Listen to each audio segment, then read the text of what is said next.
We begin with our trigonometric substitution problem, which is integral dx over x squared minus 4 to the 3/2 power.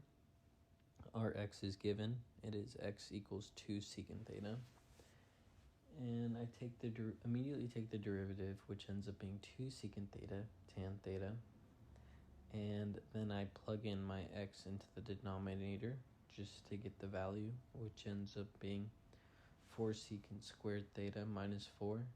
We take out the 4 of the secant and the negative 4. So it ends up being 4 times secant squared theta minus 1. That ends up being a trigonometric identity, which is tan squared theta.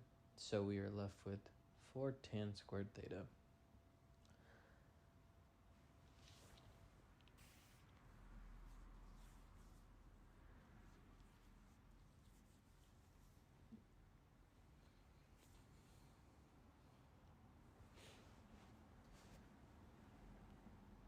The next step is to enter our values, our x and our dx, which leaves us with 2 secant theta tan theta in the numerator and 4 tan squared theta to the 3/2 power in the denominator,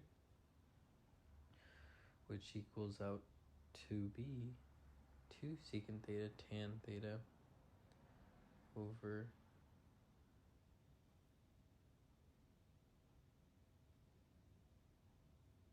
8 tan to the 3rd power theta after we distribute the 3/2 power.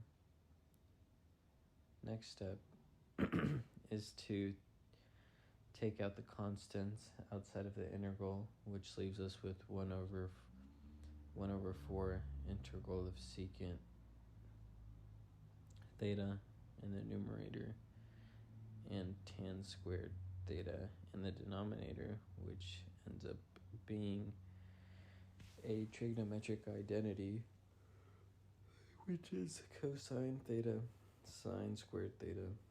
And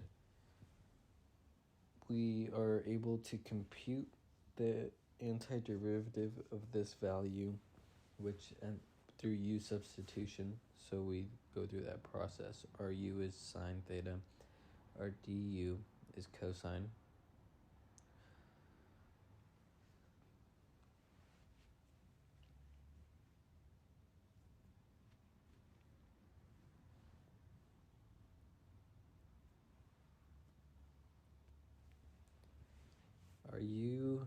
Our problem ends up being 1 over 4 theta u to the negative 2 power, which integrates into negative 1 over 4 u to the negative 1 power plus c. We put our u back into the equation, so the equation ends up being negative 1 over 4 sine theta plus c.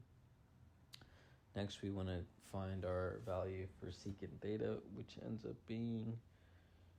we can find through the original x. So our equation ends up being secant theta equals x over 2.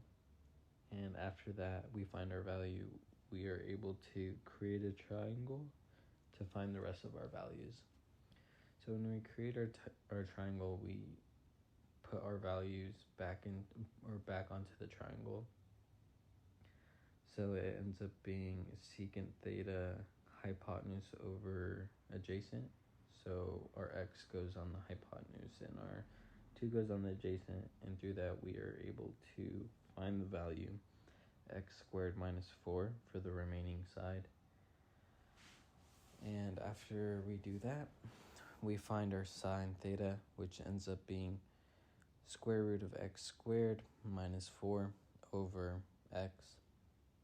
And we plug that back into our antiderivative of our integral, which ends up being negative 1 over 4 square root of x squared minus 4 over x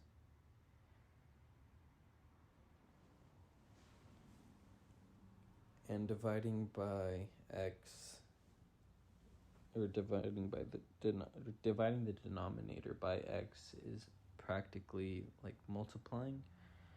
So our integral antiderivative ends up being negative x 4 square root of 2 minus 4 plus c.